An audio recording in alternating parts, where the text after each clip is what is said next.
안녕하십니까. 해운사 대표님 여러분. 먼저 후원과 응원해 주신 분들께 감사드립니다.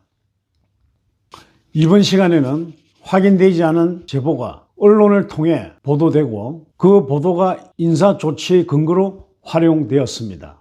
그리고 어떤 과정을 거쳤는지 살펴보겠습니다.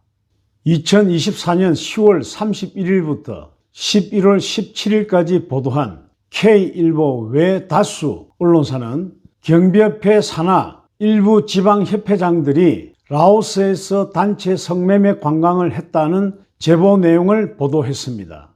이 기사는 협회 내부에 적극적인 파장을 일으켰고 보도 직후 해당 지방협회 시회장 외 4명을 포함한 지방협회장에 대한 해임 조치가 이루어진 것으로 확인되었습니다. 문제는 이 보도가 충분한 사실 확인 없이 이루어졌다는 점입니다. 2024년 11월 3일 실제로 해당 기사를 보도한 한 언론사 기자는 기사를 전달해준 사람을 믿고 신뢰해 보도했으나 확인해본 결과 전달해준 기자가 직접 작성한 내용의 보도 자료가 아니고 D 회장이 여직원을 통해 기사 내용을 작성하여 언론에 전달된 사실에 충분한 검증이 없었음을 뒤늦게 인지하고 기사를 삭제한 것으로 전해졌습니다. 그런데도 경비협회 측은 이 보도 내용을 근거로 지방협회장들에 대한 사실관계 확인 절차 없이 해임을 단행했습니다. 이는 인사조치의 정당성과 절차적 공정성에 대한 의문을 제기할 수밖에 없는 대목입니다.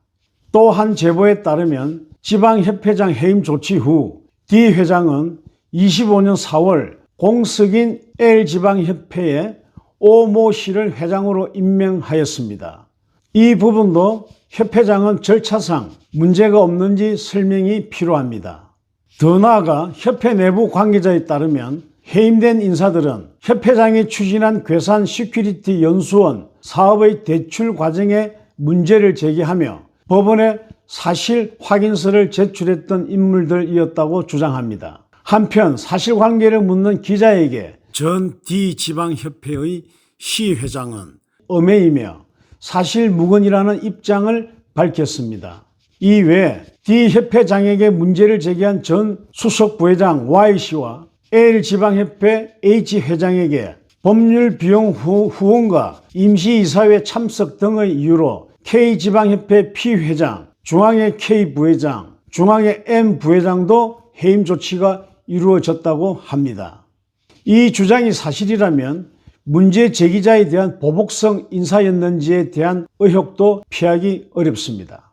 물론 현재까지 제기된 내용들은 일방의 주장일 가능성도 배제할 수 없습니다. 그러나 2024년 11월 말 보도된 기사를 근거로 검증 없이 해임 조치가 이루어졌다는 점 자체는 분명히 확인된 사실입니다. 확인되지 않은 제보, 검증되지 않은 보도, 그리고 그 보도를 근거로 적극적인 해임, 이 세 가지 맞물렸다면 이는 개인의 명예와 조직의 신뢰를 동시에 훼손할 수 있는 심각한 문제입니다. 이번 사안의 핵심은 분명합니다. 언론은 검증했는가? 제보는 신뢰할 수 있었는가?